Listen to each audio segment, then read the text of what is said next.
Ang pinakamabilis na knockout sa kasaysayan ng combat sports. Ang pinakamabilis na knockout sa kasaysayan ng boxing ay ikinagulat ng lahat ng nanunood dahil sa matinding brutalidad nito.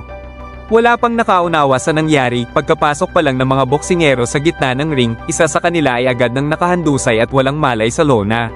Habang ang may hawak ng record para sa pinakamabilis na knockout sa kasaysayan ay umiikot sa ring at tinatanggap ang selebrasyon, abalang-abala naman ang mga doktor sa pagsubok na buhayin muli ang natalong boksingero, na tila walang kaalam-alam na tapos na pala ang laban.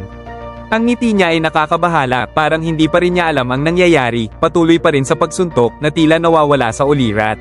Para lubos na maunawaan kung paano pinabagsak ni Jimmy Thunder ang kalaban sa loob lamang ng 1.5 segundo, kinailangang panoorin sa slow motion ang nag-iisang suntok. Minsan ang sinabi ng dakilang Mike Tyson na ang isang laban ay dapat tumagal lamang ng 13 segundo. 2 segundo para lumapit, 1 segundo para ihagis ang suntok, at 10 segundo para sa bilang ng referee. At ito nga ay naisagawa ni Thunder sa perpektong paraan.